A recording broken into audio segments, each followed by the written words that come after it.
Thank you, everybody. Good evening. I'd like to welcome everyone to the Upper Darby School District's Act 34 public hearing. It involves the upcoming construction project at the Aronimink Elementary School. My name is Kyle Berman. I'm an attorney with the law firm of Fox Rothschild. We serve as a solicitor for the Upper Darby School District. In a moment, I will make a few brief introductory remarks, but before we get to that, I'd like to first I'd like the record to reflect the presence of a few other individuals. First, the following members of the Board of School Directors are present: Mr. Edward Brown, the President; Rachel Mitchell, the Vice President; David Neal, Donald Fields, Neil Desnoyers, Damian Christopher Warsavage, and Gina Curry. Also, Superintendent Daniel McGarry is here, as is the district's Chief Financial Officer, Mr. Craig Rogers, and the district's Director of Elementary Education, Frank Salerno. Other administration members are also present, and I would just ask for the record that they quickly identify themselves. Mr. Rubino. Christine Kelly. Greg Manfrey. Ed Marshallek. Margaret Lee. Tim Member. Ryan Yourself. Josh Rehak. Joe McGilvery. Bob Palucci. Dina Williams. Greg Hornacek. I also have a few other legal housekeeping items to put on the record. The record should reflect that the notice of the meeting was published in the Delaware County Daily Times and Sunday Times, and the district has received proof of publication of that notice. I've had the notice marked as Exhibit A, and it will become part of the record. I also note for the public in attendance that the Act 34 program description booklet is available this evening for anyone who would like to obtain a copy of it. We will be referring to that booklet often as we proceed through the hearing. For those that prefer to read items electronically, it's also available on the district's website under the Aronimink tab. Finally, the December 3rd, 2019 resolution including the attached notice appears on page 31 through 39 of the booklet and calls for the hearing to begin tonight at 7 p.m. and further authorizes the maximum project cost of $27,201,891 with maximum building construction costs of $10,317,948. That resolution authorizes my firm, KCBA Architects, and RCB Capital Markets to present such information as required to fulfill the mandates of Act 34. I would also note that the agenda this evening can be found on page 4 of the booklet, and we will be following that agenda mostly. Are there any corrections to the agenda this evening? We're okay? Okay. At this point, moving along with our agenda, I'd like to describe the purpose of the hearing found in greater detail on page 3. This hearing is being held pursuant to Act 34 of June 1973, which is codified at Title 24 of Purdon's Pennsylvania Statutes, Section 7-701.1.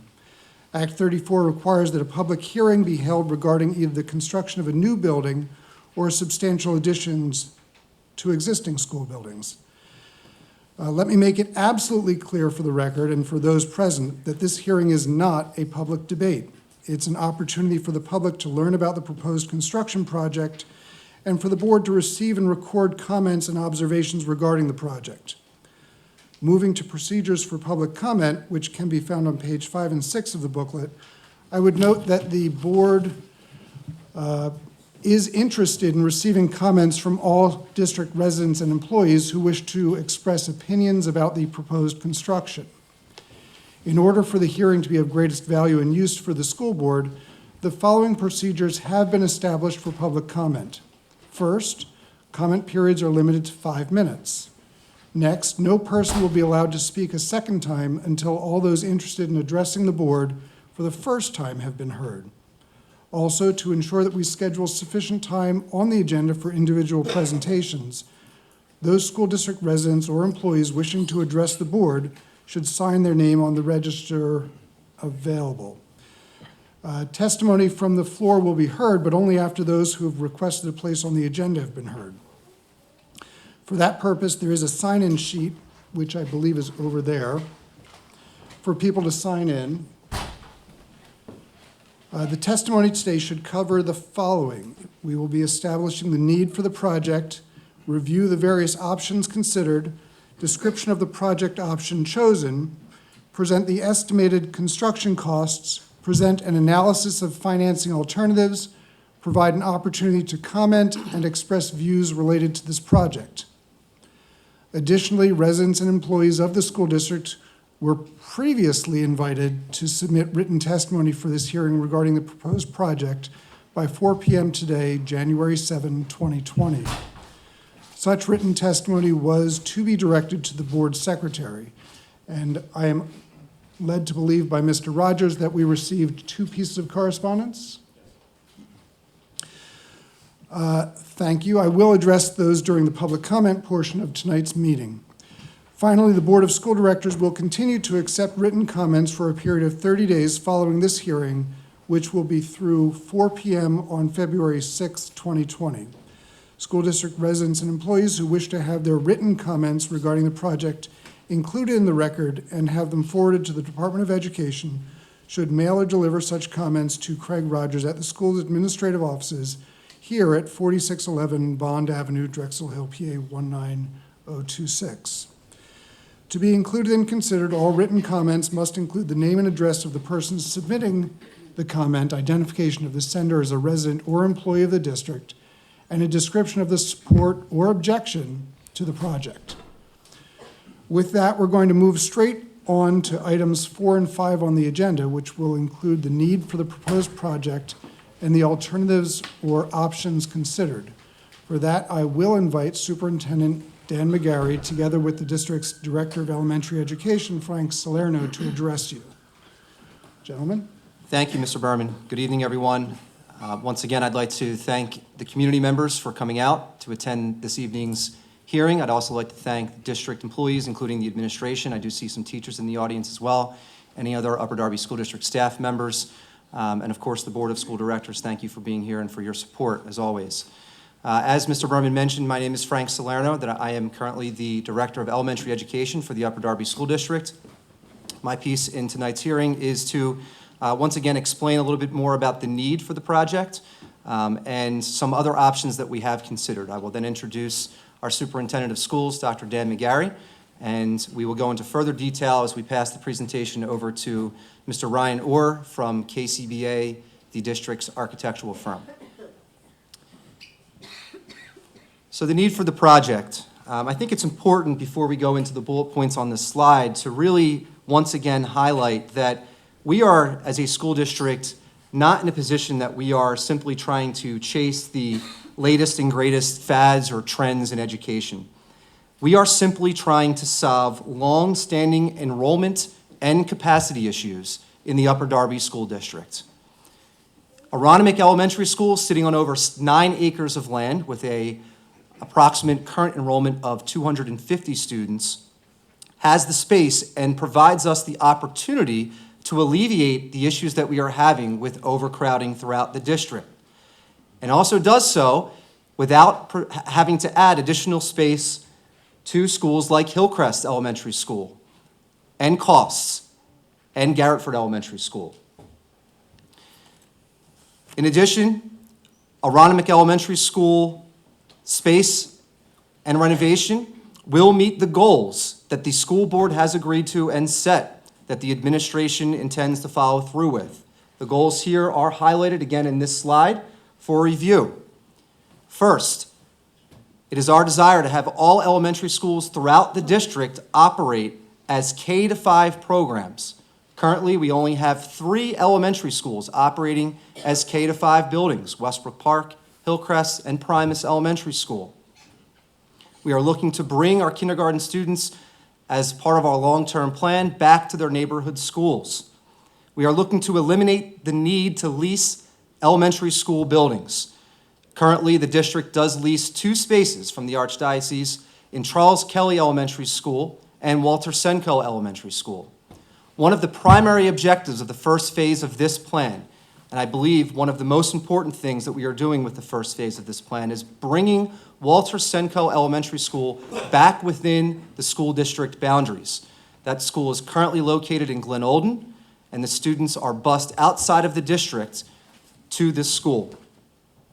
By adding space to Aronimink Elementary School through the addition and renovation, and using this space as a swing space for the kindergarten center, our students at Walter Senko Elementary School will attend the current space occupied by the kindergarten center, which is a more ideal educational space, and it will include K-5 programs. So we will be able to, through this renovation and addition, have Senko back in the district and have it as a K-5 program, which, as I just mentioned, is one of our goals throughout the district for our long-term goals. We also are looking to eliminate the need for modular classrooms that are currently being used throughout the school district at the elementary and secondary level. These spaces were added because of our overcrowding and capacity issues throughout the district.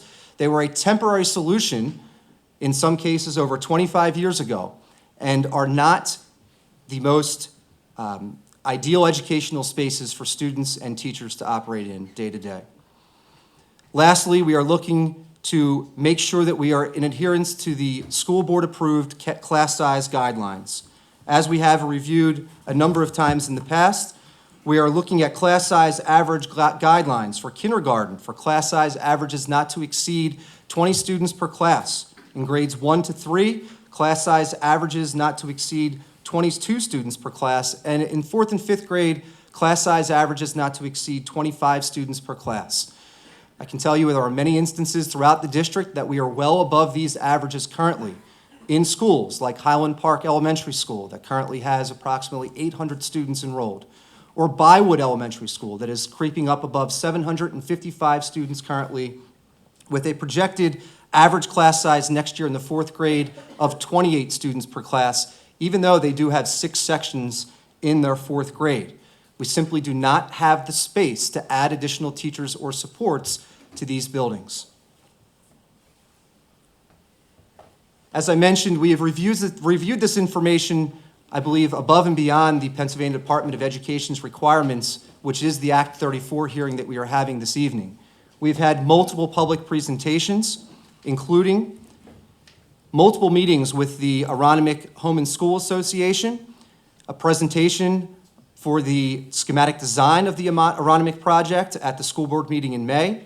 We've had township committee meetings, civic association meetings for the Aronimink and Pilgrim Garden Civic Association, and we have been in front of the Environmental Impact Advisory Board. And we've also, in addition to all of these meetings, had many small group conversations with individuals that have had questions above and beyond questions that have been addressed in these presentations and these meetings. Lastly, most recently in November, the presentation by KCBA and district administration to review the design development of the Aronimink Elementary School renovation and addition. As I said, we are not looking to chase the latest and greatest fads in education and simply update the building for the sake of the building being over 85 years old. However, there are going to certainly be some benefits of renovating this space that was originally constructed in 1935. The building systems need to be entirely replaced or upgraded, and that does include air conditioning throughout the entire building, which is not currently a part of the existing structure. We will improve building security, which I think is an often overlooked but very important benefit of this project, including secure vestibules at the main entrances. This security feature is a really important security feature that we're looking to update throughout the district, but as a part of this renovation and addition, we will have a much safer site circulation with parent drop-off and student pickup, and student and parent and guests entering in and out of the building through a secure vestibule. Coming from the Curriculum and Instruction Office, obviously there are many benefits educationally to the building. While it is not one of our primary objectives, it is certainly a benefit. We will be adding additional and desperately needed small group instruction spaces throughout the building to benefit our kindergarten students and the current Aronimink 1st through 5th grade population. STEAM or STEM spaces, improved art, music, and gymnasium spaces that will not only provide additional resources for our students and staff, but will be an asset to the entire community as a multi-use space.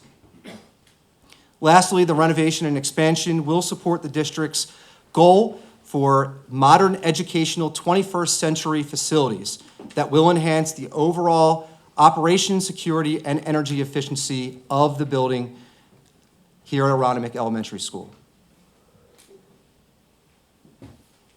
At this point, we're going to go into a number of different options that were considered. As we have previously mentioned in some of our presentations, the school district, largely under the part of the leadership of Dr. McGarry, as the assistant superintendent at that time, reviewed many different scenarios to alleviate some of the issues that we just discussed. We have, for the sake of this presentation and throughout our conversations, narrowed it down to 5 different options that we've given serious consideration. Option 1, you can see here, was to build a new elementary school in the community, renovate and increase the capacity for Hillcrest Elementary School, Aronimink, and Garrettford Elementary School. So this was simply a renovation for the current Aronimink building, renovate the existing space currently occupied by the district administration. But this would also include renovation and adding additional space by splitting classrooms at Hillcrest Elementary School and adding students to that site. That enrollment is currently approximately sitting at about 700 students. And while they have the site, the square acreage, adding additional students to what we already feel is a building that is at or near capacity is not the most sound educational decision. Garrettford Elementary School has twice the number of students as Aronimink currently does and sits on half the amount of acreage as Aronimink currently does. So adding additional classrooms to Garrettford Elementary School, our architects have informed us that it would be quite difficult, first and foremost, to do so architecturally. But in addition to that, Garrettford Elementary School already has a large student enrollment, already has a very difficult transportation, student drop-off and pickup situation, and again is sitting on a very small plot of land. Option 2 was to build the new elementary school somewhere in the 69th Street area on the eastern side of the school district. The kindergarten center would continue to operate as it currently exists, and we would again have to increase the capacity of Hillcrest, Aronimink, to add additional classrooms, and renovate and add an additional 5 to 6 classrooms onto Garrettford Elementary School. So this again is very similar to option 1, but with the kindergarten center staying in play as it currently exists. Again, one of the school board objectives and administration objectives is to make sure that we go to a K-5 programming for all of our schools, to have our kindergarten students have the opportunity to attend a school in their neighborhoods. Option 3 was simply to build a new elementary school. I think it's important to note that we do not currently own land that would allow us to build a new elementary school. However, if we were able to secure land to be able to build a new elementary school, we would not be able to accomplish all the goals that were just explained simply by building a new elementary school. We would have to move approximately 600 to 630 kindergarten students back to their new elementary school, back to their neighborhood elementary schools. We would have to have Charles Kelly Elementary School students and Walter Senko Elementary School students return to neighborhood schools. By building a new elementary school, we would not be able to accommodate all these additional students and moves and accomplish the objectives that we are attempting to. Option 4 would be to renovate the current space in Aronimink Elementary School and increase the capacity by 19 classrooms through the renovation and addition. Walter Senko would move to Aronimink Elementary School. The 1st through 5th grade students would move here, and the Cade Center would remain at the kindergarten center program as it currently exists. We've explored this option, and while it is a viable option, we do feel that having Senko move to the current kindergarten center structure as a K-5 building in a more conducive educational space to best meet their needs, and in an area where it's more easily accessible to the Senko community, and move our kindergarten students to a space that has the capacity to be able to have the kindergarten program, and Aronimink currently exists as a 1-to-5 program with the increased safety features and the renovated and state-of-the-art learning facilities makes more sense to us educationally in terms of safety and also in terms of accessibility to the Senco community and honoring that school as an independent elementary school. Option 5 would be to renovate Aronimink Elementary School and increase the capacity through an addition by 19 classrooms. Walter Senco would move to the kindergarten center as a swing space, and the kindergarten center would move to the newly created space at the Aronimink Elementary School. Again, this would be the first phase of this process. We would move the Senco Elementary School students and staff back into the district borders. They would have their own educational space that would better fit the programming needs for that school and the staff, and we would move the kindergarten center to this new space here through the renovation and addition at Aronimink. At this time, I'm going to hand the presentation over to Dr. McGarry, Superintendent of Schools. My comments will be brief. I appreciate everyone's attendance here tonight. I'm sure there's a lot of mixed emotions. The objective here as the Superintendent of Schools for the Upper Darby School District is to serve the entire community. My objective as the leader of the district, having worked as the Assistant Superintendent and then having the responsibility of having led many of the committees for the facilities work, is to have the least amount of impact over a period of time to meet the district goals. And just to reiterate those goals that Mr. Salerno had pointed out, our objective is to have kindergarten through 5th grade elementary schools so that the transition from kindergarten to 1st grade, that the students and the teachers and the community can really become part of that school environment. The kindergarten center has been a wonderful resource, but as education has changed, as the pressure of state testing and mandates have continued to be put upon our local school board and our administrators and teachers, we feel that creating that educational environment cuts down on transition time and provides a seamless learning opportunity for the students in our schools. Modular classrooms have existed at the time, as Mr. Salerno said. I would say that they were 25 years old at the time when they were purchased in the school district, and that was 15 to 20 years ago. So those modular classrooms were already used at the time that they were put on this campus, and as part of the committee, one of the objectives that we had established is that our ultimate goal when it's all said and done is to have very safe learning environments without relying on classrooms that are not internally part of the building and that are not modular classrooms outside of the building. They are not a good feature for a school community. When it's all said and done, our overall multi-phase, multi-year process is to try to smooth out our boundary lines, to limit redistricting to a one-time redistricting process. That was another objective of the committee. And in order to do that, we feel that bringing Senco Elementary School in to a swing space until we can, we are making inroads and trying to negotiate with the township to earn that property in their community over there on 69th Street. There are some roads and some hurdles in our way. Our goal is to get that property and then work toward getting to have an elementary school, a new elementary school built. That new elementary school, as Mr. Salerno said, if we were to open it tomorrow without all this additional space, would be filled to capacity right away, and we would not be alleviating the overcrowding that currently exists at Highland Park Elementary School. So there are multi steps and multi phases to this process. We have 2 schools that we sublease that are Catholic schools, but we also have schools such as Biowood Elementary School that are upwards of 700 students in their building on a 2-acre campus. Highland Park Elementary School that's close to 800 students on a very small campus. And the new elementary school alone would not alleviate the overcrowding at Highland Park when it's all said and done. So the ultimate game plan will take a period of time for us to get there. I know it's a lot to ask, but the ask tonight is to be patient as we work toward that process. Our goal is to provide the best opportunities and the best learning environment for all of the kids in the community. It just so happens right now that the enrollment issues on one side of the district cannot be met there because you cannot increase the capacity or the learning sites at Biowood, Stonehurst, or Highland Park. They are not buildings that you can build out on or expand upon any more than they already have.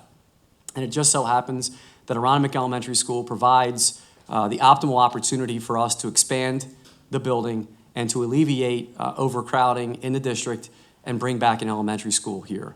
So our objectives, if we can all work together to be patient, is to, in the short term, provide relief to Senco Elementary School and not to have to redistrict multiple times, and then work toward a final goal of a new elementary school and redefining our district boundaries when that occurs.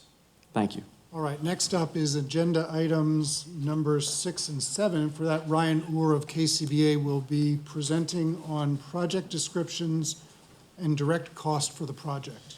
Good evening. My name is Ryan Orr. I'm a registered architect and project manager with KCBA Architects for the Aronimink Elementary School project. As a general overview for this project, this encompasses an whole building renovation as well as a 3-story addition, which includes classrooms, primarily classrooms, and a multi-purpose room with a platform. Some of the specific site features of this design are incorporated in order to increase student and vehicular safety. These are included of a parent drop-off loop as well as a bus drop-off loop. And this allows for all of these vehicular functions to come onto the site, which they currently are not able to do. Buses are picking up in the parking lot before cars are able to fully park. Parents are picking up on the streets. So part of these features are allowing for these vehicles to come onto the site to more efficiently and safely pick up and drop off students. Additionally, open space is a big issue with this site, and maintaining it was a goal. Ensuring that we maintained as much athletic fields as well as the mature trees out along Vermont Avenue is a goal of this project, and with the current plan maintains those.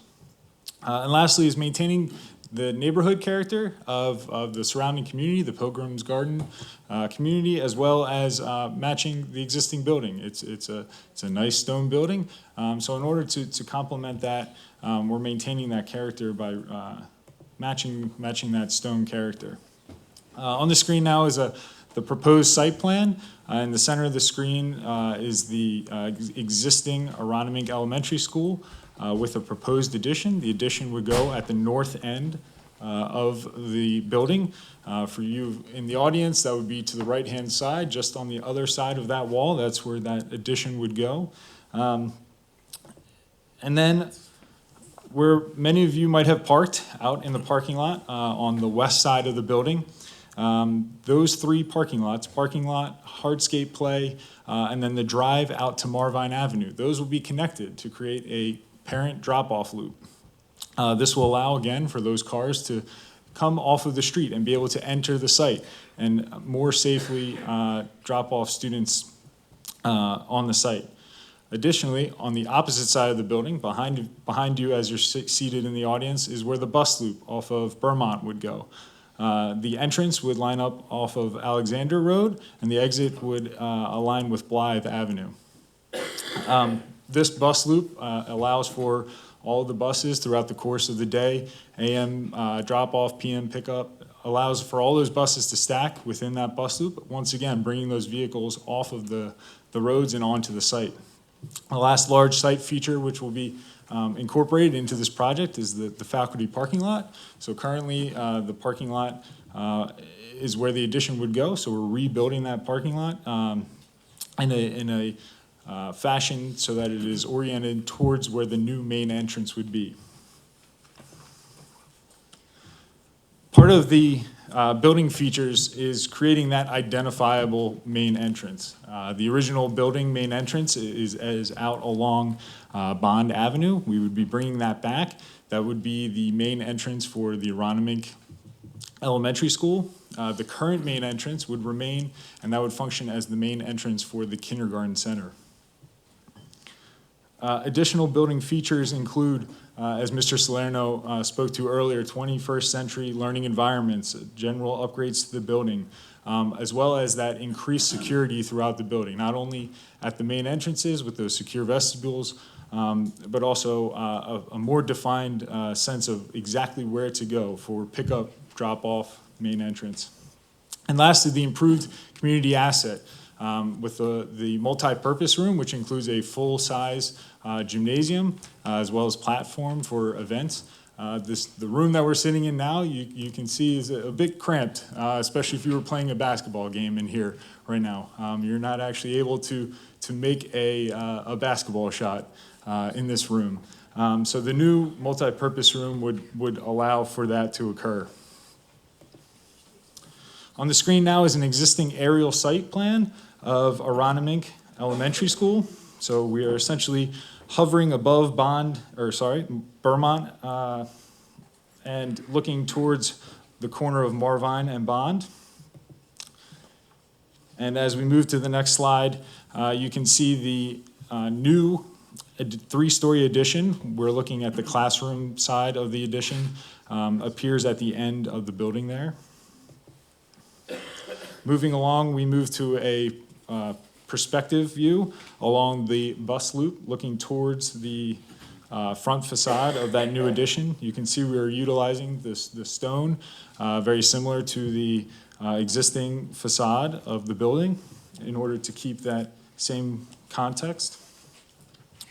Moving inside the building, this is an image of the mural that would be at the main lobby. As soon as you walk in the front doors through the secure vestibule, we see here many languages welcoming you to Aronimink. To the right would be that renovated reception area with principal's office and nurse's suite.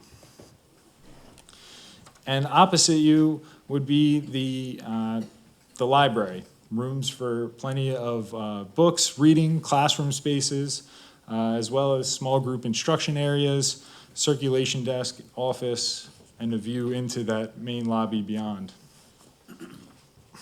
Additionally, there will be renovations throughout the building. So one of those is creating new classroom entrances. These are accessible entrances that anyone can use to access those classrooms. We're able to spruce up the building through these small touches throughout the building. A renovated classroom would look much like this. We are able to put in new ceilings, new lighting. As mentioned before by Mr. Salerno, new HVAC system, so there will be air conditioning throughout the building. We're also adding sinks to each classrooms. And storage, which currently there is limited storage in all of these classrooms, as well as student cubbies. These help with the health and safety of students. You're able to close up their items and keep them away during the day when they're learning. Additionally, in the new addition, we're able to create collaboration spaces in the hallway where teacher aides can pull out students and do one-on-one sessions or small group activities even in the hallway. We also move into the new classroom spaces in the addition, a little bit larger than the existing classrooms. Back in 1935, they weren't building them to the right size that we need to educate to now. So in the new addition, we're building a little larger and able to accomplish those goals. But many of the same features, new technology, ceilings, cubbies, as well as storage.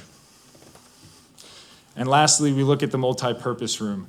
So a much different space than what we're sitting in right now, but the ability for full-size basketball games, large assemblies and performances, and all these features will be able to be utilized by the community as well. We're now going to move into the direct costs for the project. These are further detailed in the booklets that are handed out. Act 34 and PDE regulate two numbers. The first number being the Act 34 maximum building construction cost. How this number is calculated is we take the total construction costs, including the site, insurance, fees, and equipment. We total all those up. For this project, you can see that is $12,695,809. And we subtract the site development costs from that number. And this gives us the Act 34 maximum building construction cost of $10,117,648. This is marked against the maximum building expenditure standard, and you can see here that the Act 34 maximum building construction cost is below the maximum building expenditure standard, and the Upper Darby School Board adopted this maximum building cost at its December 3rd meeting. The second cost that's regulated by PD in Act 34 is the total project cost. So this takes the total construction costs, including site development, also adds in the sanitary and sewage costs, as well as the construction and financing costs, and totals all of those to a total of $27,201,891. And that was approved by the Upper Darby School Board also at its December 3rd meeting. And with that, I'll turn it back to Kyle.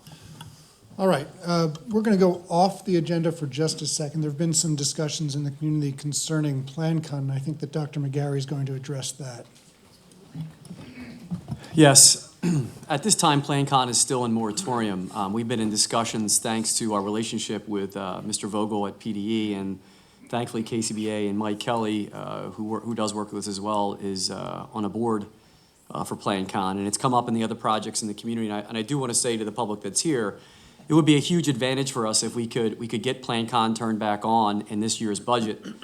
We have worked with PDE on this project, and after this evening, once we do get through the Act 34 hearing, depending on the board's action, if the board decides to move this project forward, we would still be able to put this project into PlanCon for reimbursement if PlanCon is turned back on.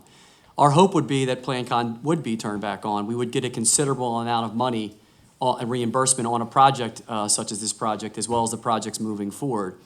Given our aid ratio and the fact that we are leasing 2 buildings that are not district-owned buildings, in the new formula, in the new forms, it would be an advantage to the school district, and the amount of money would be millions and millions of dollars that would come back in reimbursement for this project. So I do want to let the public know that we've been working with our architects and PDE, and if PlanCon would be to be turned back on, we would be trying to get in the queue and try to get reimbursement on this project. And as you can see from the screen, we're going to go out of order here and move to item 10 on the agenda, and Craig Rogers is going to present on indirect costs for the project. So the information that's presented on the screen right now, unfortunately, is hard to read, but it is Schedule D in the Act 34 booklet on page 31 of 39. In order to try and keep the exhibit to 1 page on the presentation, unfortunately, it was shrunk down slightly. So if you'd like to look closer, it's on the Act 34 booklet on page 31. So Schedule D shows the indirect costs, and the main driver of that is the fact that the district plans to close Sencal outside of the district and build and renovate here in Aronimink. When doing so, you're closing an existing building that we rent, and there's costs that go away because you're closing that building. You obviously are going to incur additional costs increasing the size of this building. So this schedule shows those projected costs. You can actually see as you work down it, we look at utilities, trash pickup, janitorial costs, building maintenance, lease costs, and other miscellaneous costs. So it's really the operation of the building. It's not the staff or individuals running the building. In this case, you can see somewhat of a wash in the first section as you go down. It goes from, it's right at $353,000 just about for each building. The main driving factor in that first portion in the middle column that shows the kindergarten at Aronimink is $265,000 projection for leasing space for actually the administration office, because we would need to leave this building in order to operate it in the way that we have planned. That being said, that projection was off of research we had previously done. We are continuing the research, and based on the current phasing of the building of this property, we believe we may have other options as we move forward, and we're hopeful that it actually comes in much less than that, which would in turn create an annual savings higher than what is projected here. But for the purpose of this snapshot in time, you can see at the bottom that this would actually be a net savings of $47,000 a year for the district to operate as Aronimink without Sencal being open in Gladon. Right, we're going to move on to, or we're going to move back in the agenda to items 8 and 9, and I invite Michael Lillies of RBC Capital Markets and Zachary Willard of PFM Financial Advisors to discuss financial alternatives considered and the effects of the project costs on taxes. Thank you, John. Thank you. We're the district's bond underwriter, and Zach, who's with PFM Financial Advisors. They're the district's independent financial advisor. So our job was to do exactly what the district solicitor said, and I'm going to get right to it. So we're required to look at all the feasible methods of funding a capital project like this. So I'm just going to go through these 5, which are the most principal, methods.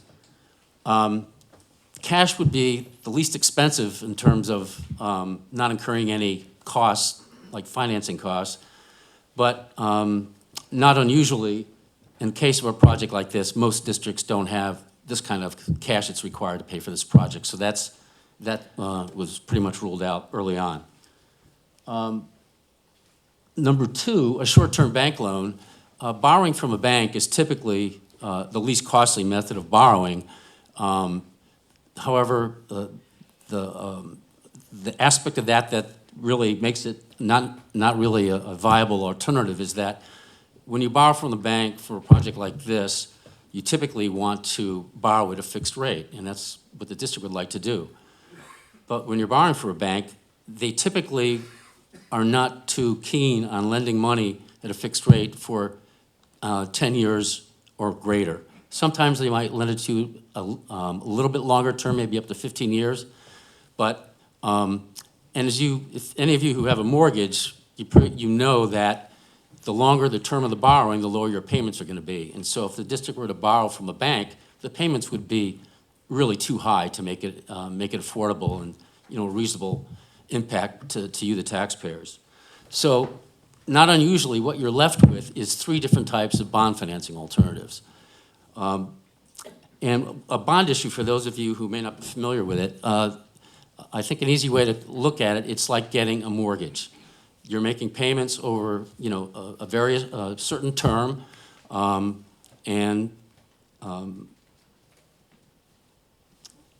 yeah, so there are 3 methods of bond financing. The first item, number 3, is going through the State Public School Building Authority. That's authority in Harrisburg, and they have kind of a specialty application in financing. It's usually not the most cost-effective way to go for a school district financing. Typically, you'll see a voc tech school or higher education institution going through that authority. Problem for the district is it's typically a little more expensive up front, and the interest rates are a little bit higher.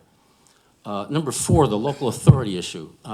Back in the early 1970s and before, districts actually had to go through an authority that was created to issue bonds. But since that time, the districts have been able to issue bonds on their own. And as we will see, number 5 is that option, general obligation bond issue. And because going through a local authority, like going through state pub, there's a little bit more upfront costs, and the interest rates tend to be a little higher, and you typically end up going with option number 5. So to determine, when we're looking at each of these 3 borrowing options, basically what we're doing is we determined or estimated what the upfront financing costs were, we estimated what the interest rates were for each option, and then ultimately what you're translating that into is what the payments would be and any annual ongoing costs. And not surprisingly, as I mentioned earlier, the general obligation bond issue, in this case, as a result of our analysis, turns out to be the least costly. You can see in the 3rd column on the right, we're looking at estimated annual payments of $551,000. And then for the local authority issue, it's $25,000 or more expensive at $586,000. And with State Public School Building Authority, it's about $18,000 more per year at $569,000. So again, not surprisingly, the general obligation bond issue is the way to go, the least costly way to go. And one quick thing I want to mention is that all these financings were based on a 25-year borrowing term. And that turned out to be the borrowing term that would have the least amount of impact to the district's budget. So now that we've chosen the general obligation bond issue as the way to go, I'm going to hand it over to Zach, and he's going to talk to you about what the net impact is to the district's budget and tax rates. Okay, thank you, Mike. Again, my name is Zach Williard from PFM Financial Advisors. We're the district's independent financial advisor. So as the independent financial advisor, it's our job to work alongside RBC to analyze the financing alternatives and then also the impact on the budget. Okay, so the next slide, we're going to talk about the direct cost to the budget.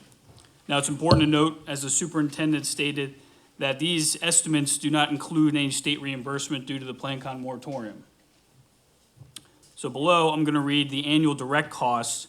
And again, I want to note that these costs assume that the value of 1 mil in real estate taxes is estimated to generate $2,815,943 in tax revenue. So as you can see in the chart, the annual direct cost fiscal year ending 2021 is estimated to be $422,357 or 0.15 mils. And then the final phase in of the new debt service would be fiscal year ending 2022 with an annual direct cost of $128,644 or 0.046 mils. So in total, there'd be a 2-year phase-in of new debt service for this project, again estimated to total $551,000 or 0.196 mils. Now, as was discussed earlier, there are some indirect cost savings associated with this project. So in the bottom chart, the budgetary impact would show the $551,000 or 0.196 mils, less the annual estimated direct savings of $47,091 or 0.018 mils. So the total final millage impact of the project estimated to be $503,910 or 0.17 mils. All right. Thank you. All right, so we've reached item 11 on the agenda, which is public comment. First of all, can somebody get the... Be aware that these proceedings are being stenographically recorded, which really just means there's a court reporter present, and that court reporter is taking down what's being said today. Thank you. The record is necessary as part of what we will submit to the Department of Education. The court reporter, however, cannot record gestures or nonverbal comments. So I would ask that you keep that in mind as you're making your comments this evening. Before I call on anyone here that may wish to address comments to the board, I noted earlier the district had received written testimony for consideration by the board.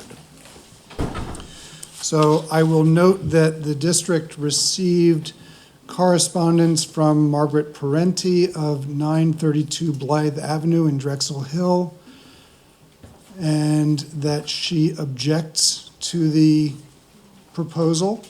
She doesn't exactly give an alternative to the project, but she does indicate that if the project were to move forward, that there are certain design changes she would suggest. There's also a correspondence from Joseph and Wendy Bergantz of 937 Alexander Avenue in Drexel Hill, and they object to the project, and as far as alternatives, they suggest that the building that any construction be done elsewhere. All right. So any written comments, these written comments and any written comments that are submitted hereafter may be submitted through February 6th, 2020 at 4 p.m. And any that are received will be appended to the record and be considered by the board. I'm now going to call on members of the public that made to make comments in order that they signed up to make presentations or comments this evening. But first, let me reiterate my earlier comment. This is an opportunity for you to address the board with objections, concerns, or simply comments. It's not a forum for debate or an opportunity to engage in questions or seek answers to questions. With that in mind, we will start with the first name on the list, which is Margaret Perente of 932 Blythe Avenue, who is coming to us as a taxpayer this evening. I wanted to speak tonight, and I thought about what I wanted to say, And quite frankly, we've already said it dozens of times about the safety issues and all the other things. And I felt like the only reason why we're here tonight is because this Act 34 is required by law. But I do want to reiterate my issues about safety and about the children that walk in the neighborhood to St. Dorothy Catholic School, to the Aronimink School, the daycare center at Holy Comforter, the students that wait for buses to go to Catholic schools, the high schools, the middle schools. There's a lot of children walking in this area. And with the construction of this project, there will be driveways on every street around Aronimink, and buses and cars going daily, all day long, you know, and that's going to create hazardous conditions for these children that walk. And they walk morning, they walk in the afternoon. There's young children that go out with their parents, and I just see that as a very bad safety concern. I also want to say that for the people that live in this neighborhood, the quality of life will be impacted. We're going to have bus fumes from I don't know how many buses coming and going all day long. The environmental issues, I mean, I think everybody knows that when you take away green space and replace it with cement, that creates flooding concerns. I don't see any reason why this would make home values go up, although I've seen people say that, but I don't see that happening. They're reassessing Drexel Line. That's going to be less tax revenue for the school district. If the property values go down, the assessments go down, and your tax revenue goes down. And that'll create a problem for your future plans for building. And I do want to say that a lot of you in this room know me. You know that I'm not given to overreaction. You know I'm logical. And I'm reacting now because after 31 years of living in this district and 25 years of working for the Upper Darby School District, I've seen such a decline in morale of the employees.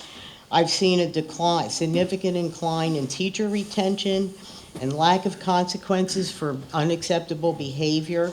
I've seen students in almost every school sharing their learning environments with rodents and roaches and God knows what's behind the walls. And I don't understand how your top priority could be an 8,000-foot gym and bus loops and parking lots when you have overcrowding and all these other things going on in these schools. I just don't understand it. So I'm going to make a final appeal for all these people that have never listened to me before, and for all of you people that probably don't care that I'm standing here saying it again. I think the schools in this district need major attention. I know you need a new elementary school. I know you need a middle school. But keep in mind that somewhere down the line, all of these kids are going to hit a high school that's already bursting at the seams. And I don't know how you think you could graduate enough students early to accommodate the influx of new ninth graders and new students to that high school. So that's going to be a problem in the future as well. So for me, I'm concerned about my property because Bond Avenue is a very narrow street, and I'm going to live right across the street from where you're going to construct this parking lot. And with all this equipment coming and going on Bond Avenue, I hope I don't have any sustained damage to my property because I will have to look at illegal avenues to see if I can get reimbursed because I am very, very close to this. Bond Avenue is a very narrow street to be having all this equipment going in and out, and I don't even know how you're going to do it because I don't know where you're going to put it all. But anyway, so, you know, I'm cleaning out my house. I'm probably going to have to move. I don't know where I'm going to go because I love my house and I love my community. I don't want to have to do that. But, you know, I don't know what to say. So I hope you think this out really, really clearly because 5 years from now, when you're ready to go build that school, you may not have the money and some of you may not even be here. You know, and maybe the new people will have different objectives, maybe different things they want to do. So I hope you think about all this before you move forward, and thank you very much for your attention. And thank you. The next name on the list is Megan Rubino of 912 Alexander Avenue, a taxpayer of the district. Hello, good evening. Do I have to say my address? I just did for you, Okay, thank sorry. you. So I did speak several times. I came to a lot of these meetings before. I am a parent of 2 children at Aronimink Elementary School, a first grader and a third grader. And I am a taxpayer, and I'm also an educator in the city of Philadelphia. I work for the Philadelphia Public School District. I teach in the high school. I have elementary school level children, and I fully support doing this work to this building and doing this project and serving the entire Upper Darby School District community by creating the space where it can be created for children all over so that they can be brought back into the district, so that we can redistrict, so that everybody gets the advantage of the wonderful education that my children are currently able to experience with very low class sizes and beautiful space. So I want that to continue for all children because I believe as a public school educator that that's really important. I do have a concern because I have 2 children that are currently attending here, one of whom is, if the original timeline of construction is to be followed, will be directly against the construction as it starts in April or May, which is the original timeline from earlier meetings. The first grade currently is in, it has part of it in the DOA portion of the building. And that's a concern because of something that is in Philadelphia right now, which is asbestos. So my concern is the abatement of asbestos in that part of the building. I know it's been addressed previously. However, this building was built in 1935 and renovations previously, whether they have addressed asbestos or not, there is a concern with having children in the building while that work is being done. And the ability for construction persons, my husband is an architect, my sister is a construction manager, for people to be able to contain that while there are young lungs in the building, it is a concern. And I would want it to be noted that while I agree with the timeline, and I think that, you know, as soon as possible for everybody, because we want to get those SenCal kids back into the school district boundaries, however, we also need to make sure that the kids who are currently here are not going to 30 years down the line develop mesothelioma because of what happens in these couple months that we're spending while they're literally in a classroom next to where this construction is going on. So that needs to be very clear. You know, the administrators are moving out of the building so that this can happen. The children need to be protected while they're inside the building.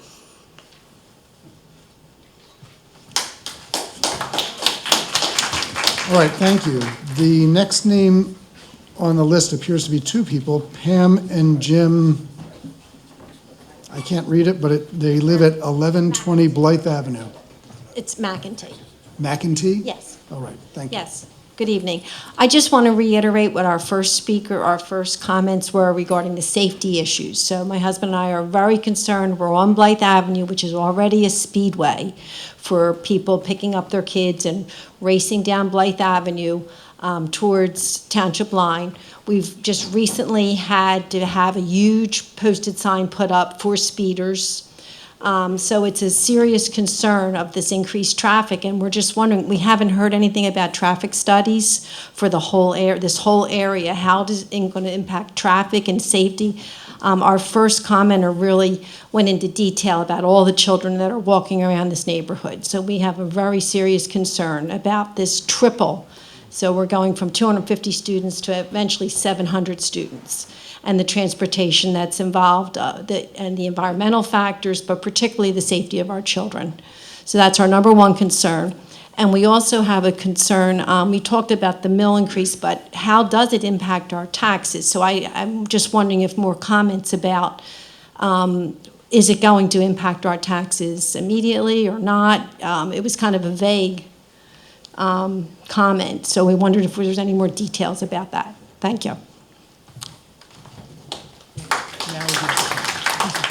The next person who Signed up to address the record, though, is Amy Sullivan of 5,000 Marvine Avenue, who is a taxpayer of the district. Yeah, Amy Sullivan, 5,000 Marvine, which is right across the street, so I'm a close neighbor as well. And I've spoken at other school board meetings and different meetings, so nothing new, but Margaret did, this first speaker did say a lot of the things that I agree with. One thing that I haven't heard too much about is that the new gym will be on the site of the existing tot lot, which is a playground used for younger children. It's fenced in, it's shaded. There's, mature trees and rocks that the children play on. In the summer, they use that space for like a summer tot lot program. So I haven't heard anything about that. Is there an alternative plan for the summer programs that take place on this property? There's also, obviously they won't be able to use the gym this summer because there's children aged 6 to 12 use the gym and the upper playground, and then children aged 3 to 6 use the tot lot. So I guess that's just not going to take place this summer. And also, what is the plan are they going to have a tot lot eventually on the new space? Is it going to be fenced in? Because now it's in a good location, it's away from traffic, and it's shaded. So in the new plan, what is the plan for the tot lot? And then more concerns too on the impact on taxes. We talked about the millage for the next 2 years, but then beyond that, what would be the impact on taxes? Thank you. Thank you. Okay, so I believe the next name is Don Clark, 934 Anderson. I just want to address the quality of life. We have a wonderful quality of life here. It's made up of a community, and I don't see that being preserved with the new construction. What I see with the new construction is packing people into a space that nobody's going to grow or blossom. What they're going to do is they're going to stagnate. I had 2 children go to this school only for a short period of time, only 2 years. They came out beautiful. They came perfect. They had a great experience in the time they were here. That was something that I was very proud of, and I was proud of the neighborhood. And I won't even get into what happened when they went to the middle school or the high school, which were disasters, and they still are. They really need to be fixed, big time. But for their experience here, it was a blessing for my entire family. I don't see the attention being paid to the building as improving what their experience would have been. I want to see something this is an adequate building. It's not spectacular, it's not wonderful, it's adequate for the needs of the people here. And that's what we need. We need something that's going to be adequate for the needs of the people, because the technology, you can bring the technology from anywhere. Take a look at the laptops you're all on. You can give everybody a laptop, that's not a problem. You can make everything technologically simple and direct, but you can't motivate the students the way my children were motivated by their experience here. I see that being lost in the buildings. That's it. The next individual is William Sweeney of 1014 Childs. I object to the proposal for several reasons. Number one, I believe the kindergarten center is already fitted out with the type of facilities that are appropriate to the size of kindergartners. So building a kindergarten center is going to duplicate something that already exists in that limited aspect of construction cost.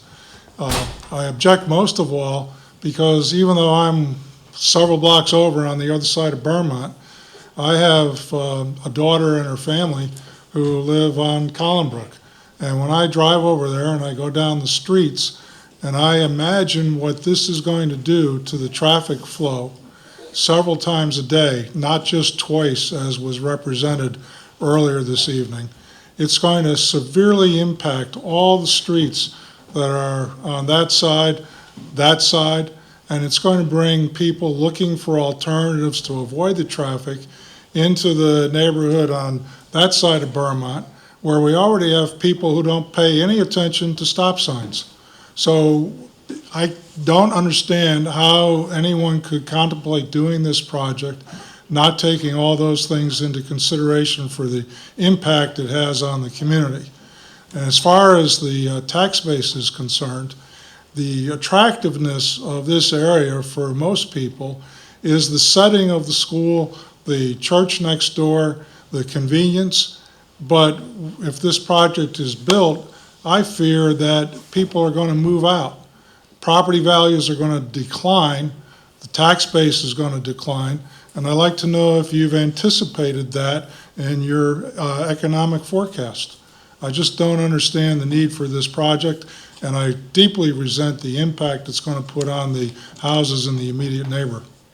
Thank you. The next person signed up is Holly Clark of 505 Sansom Street. You're a taxpayer here in the district? I'm a taxpayer and the president of the Highland Park Home and School Association, parent of a child at Highland Park and Beverly Hills Middle School. And on behalf of 56 signatures, we are saying that we, the undersigned, support the Upper Darby School District's Facilities Improvement Campaign that includes the building of new schools and renovations to existing buildings to create better learning environments for all students of the district. Basically, personally, I think democracy is dependent on equitable education, and right now there are lots of children in this district that are not getting their fair share because of the overcrowding issues. There was a lot of talk about safety. Safety is something at Highland Park that we consider all the time. Talking about a bus loop, we are right on Westchester Pike, and we have over 800 students being dropped off and picked up there every day. So it is a big fear, and there's Lynn Boulevard, I can go on about how that is a state street and not a local street, and we've had police there doing studies. So our biggest fear is that a student will be harmed in one of those times. So I just want to say that we should consider all the students of the district and their safety and education. And I don't know if there's somewhere I can submit these signatures. Yeah, I can accept this.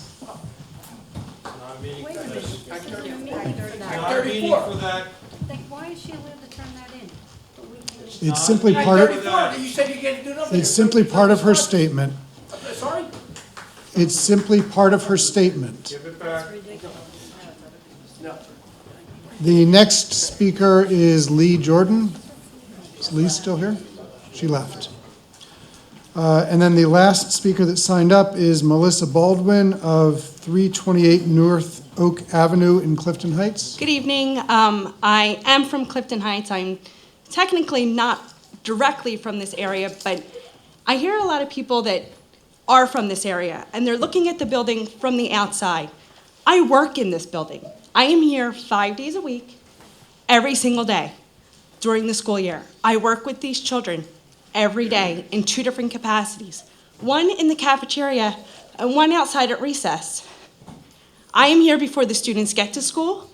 I see them get dropped off every day.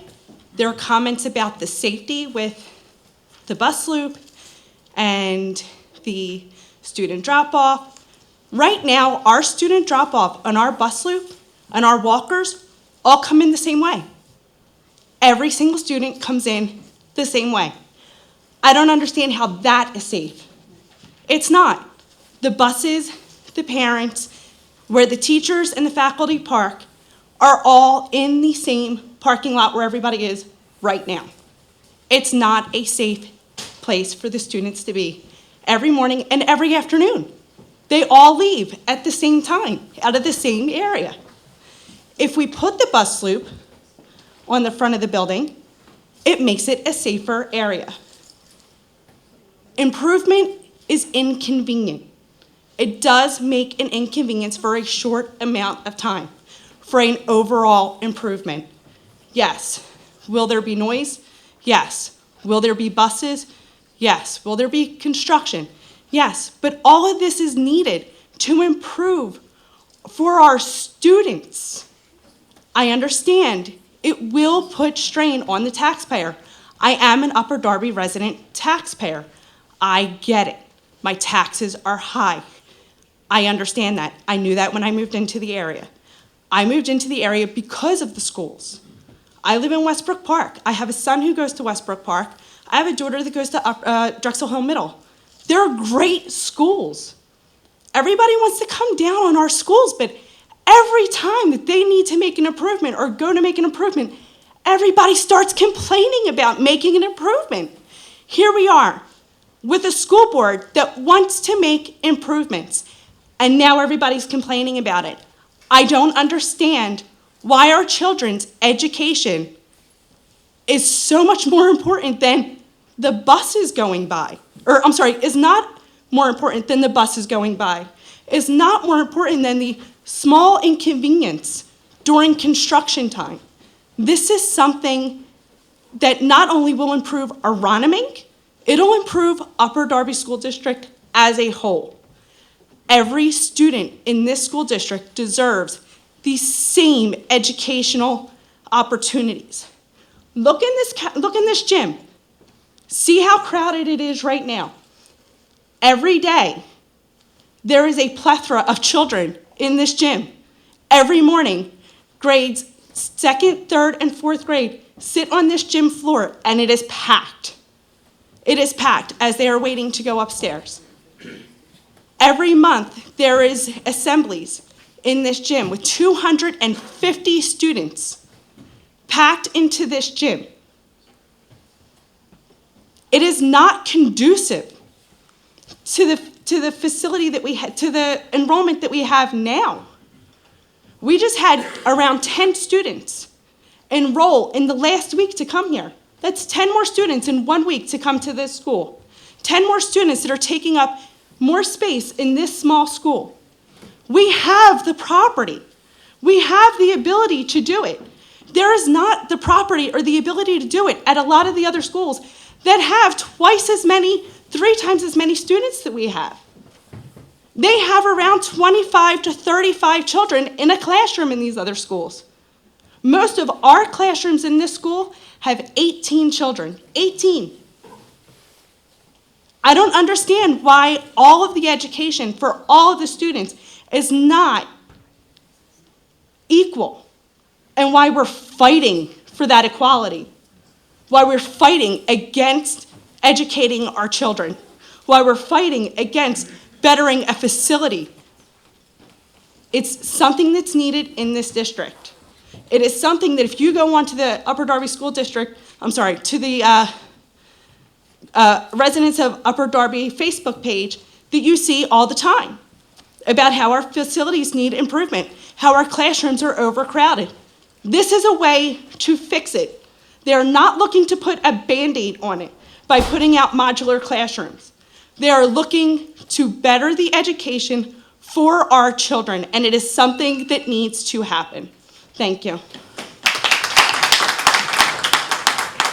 To start with, Craig, as the secretary, that's one of the written items that you'll be collecting. And obviously, anybody that has written comments has until February to get them in.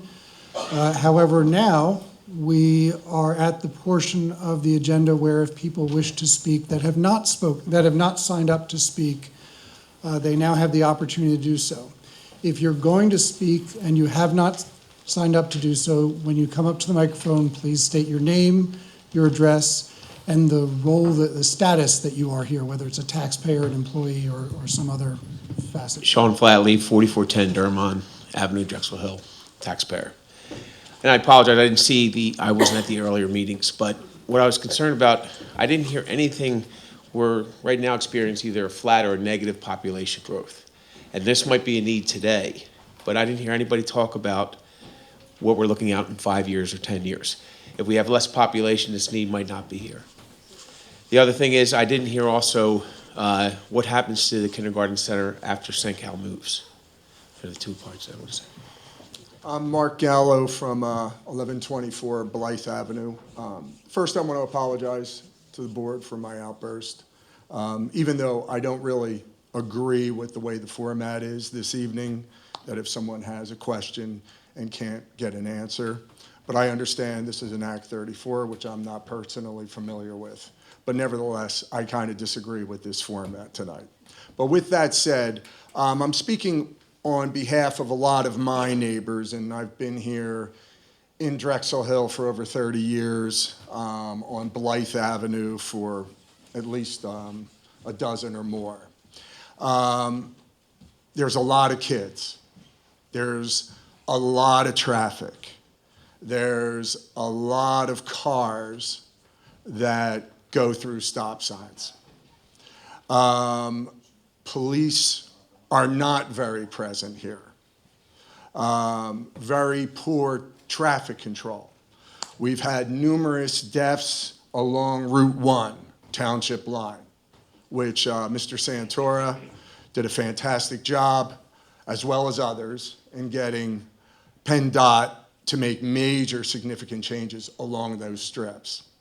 Now, with the major construction that's going on here, and I understand, you know, what Dr. McGarry's dealing with and everybody else on the school board and the challenges demographically in our community, you don't have many good options here. You got to make changes. I get that. And Aronimink is one of the few big green spaces where you can make capital improvements and redistribute students more fairly and improve the educational experience. And I get that. And sacrifices have to be made. But being here as a resident and this being a multi-year construction project,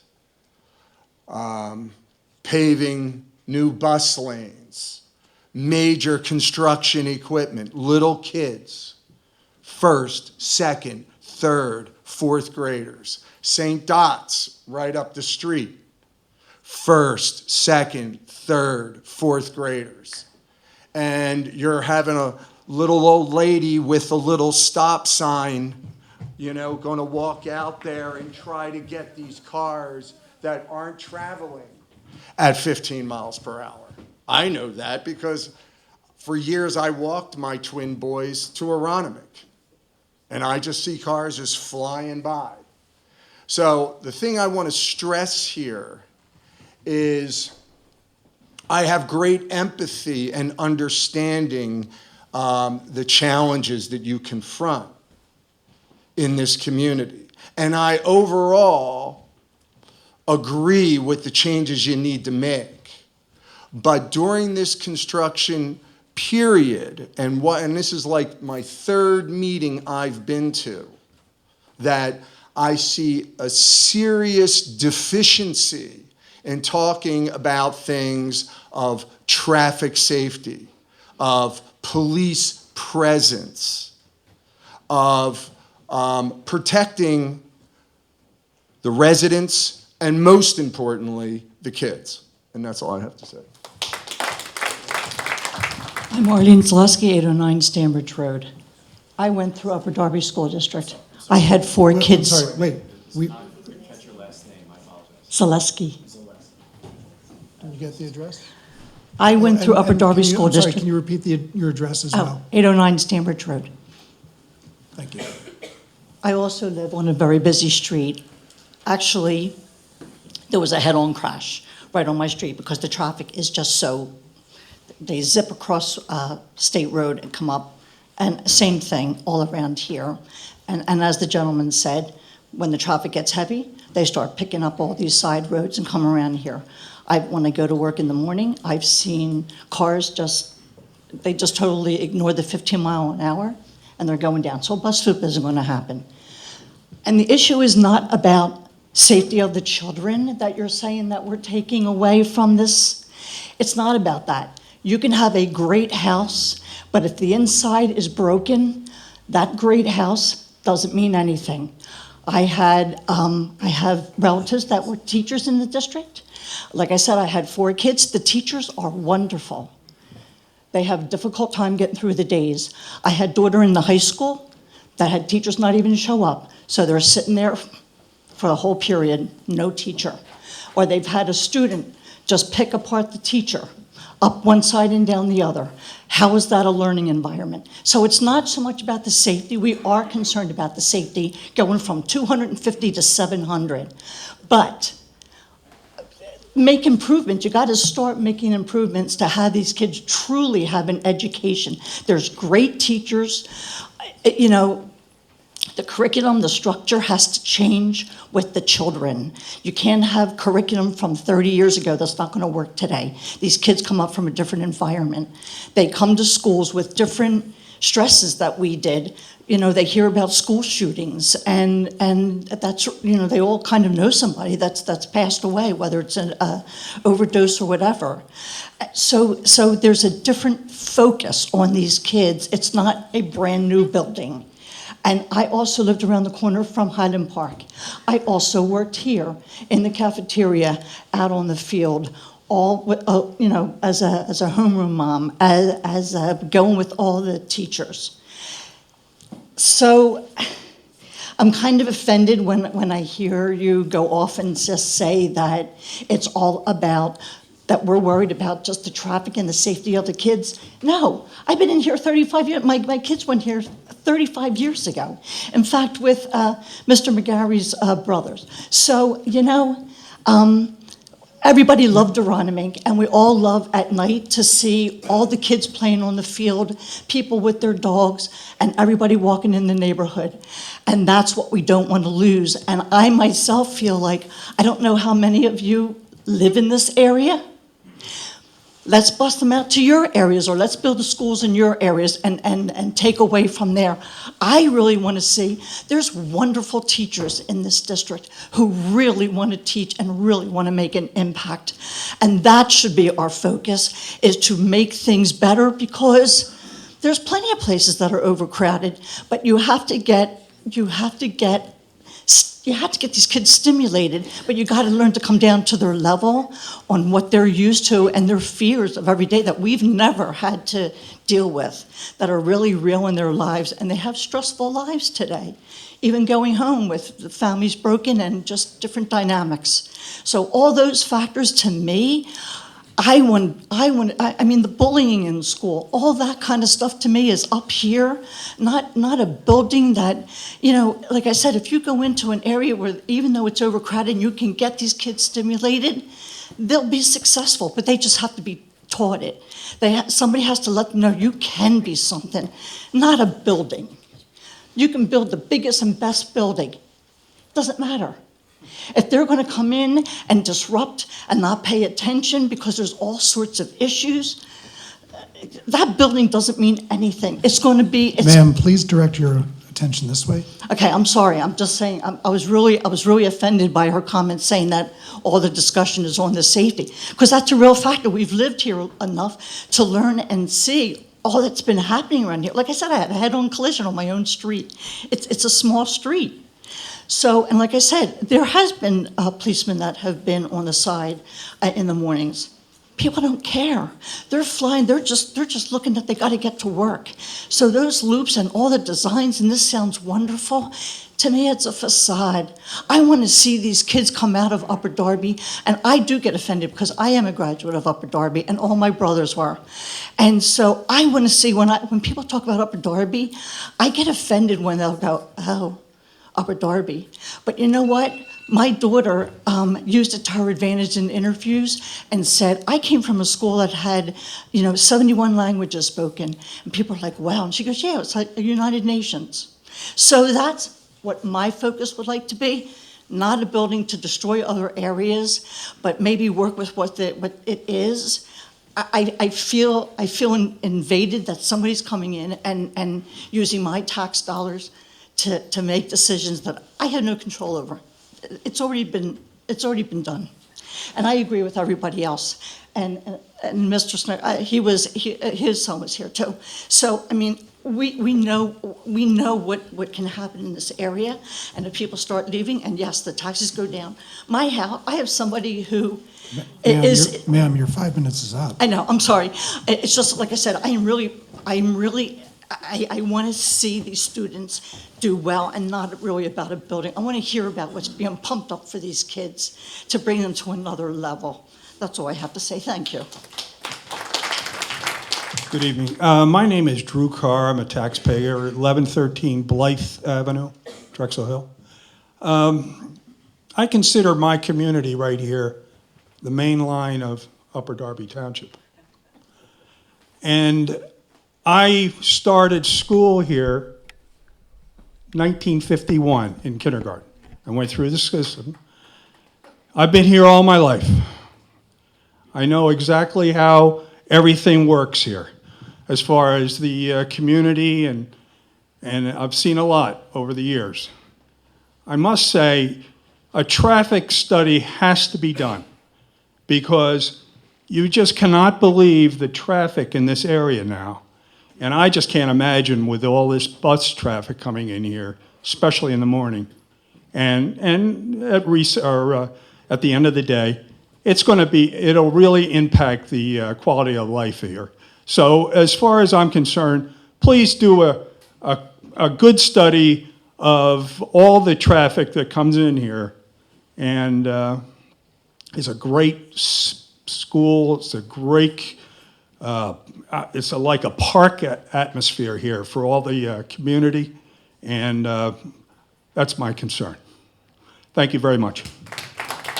Hi, my name is Teresa Hahn. I live at 5051 Marvine Avenue. I'm actually new to the neighborhood. I've only been here about 6 months. But I'm just going to say, as somebody that, bought real estate in Delaware County, I'm from Montgomery County, is that a couple of things. The shocking number of foreclosed properties in this area. Then we also have the traffic issues that are going on.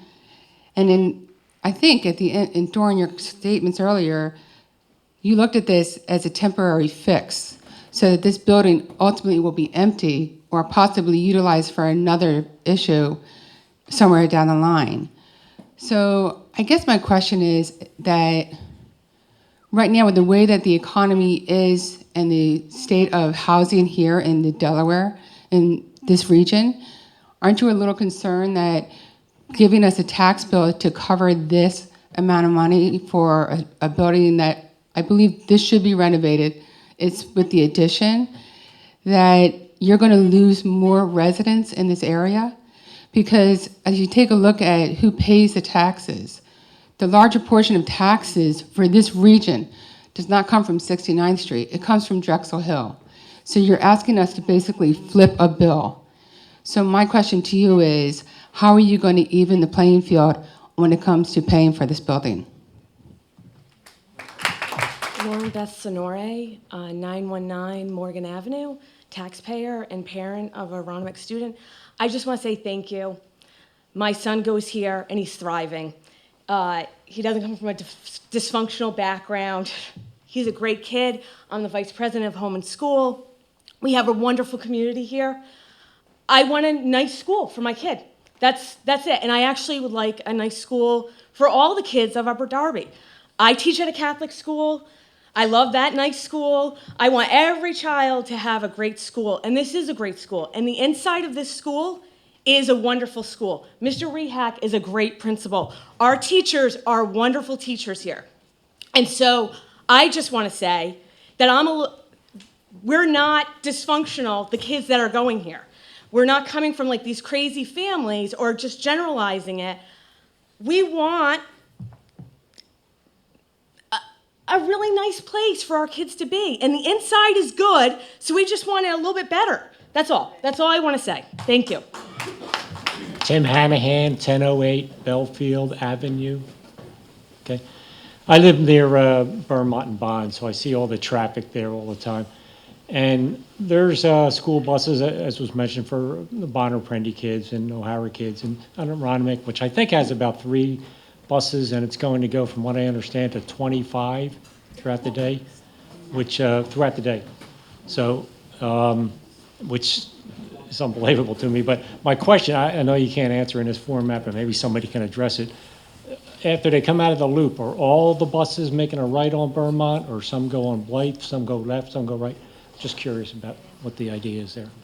Pam McEntee, 1120 Blythe Avenue. So I just wondered, where can we look in the future for information about traffic studies? Like, you can't answer questions, but will there be information provided to the community? Or has anything been done? So, Again, this is not. Right, but where, like, can you give me references or that I'm sure you can talk to people afterwards. Okay. Anybody in particular? Okay, thank you. And would you be able to answer all of us? I think we all. Ma'am, now is not the time for that discussion. Thank you. Okay, thank you. All right. Is there anybody else that would like to have their comments on the record? All right. So again, seeing nobody moving and having reached the end of the agenda, we're going to adjourn the meeting now. Thank you all for coming, and we will let you know if there's anything further to communicate with you about this matter. For the record, to the extent that they are not already included in the booklet, we'll be appending the resolution for this hearing as well as the project accounting based upon whether they are estimates and actual bids, and any other documentation we would need to submit to PDE. Thank you very much.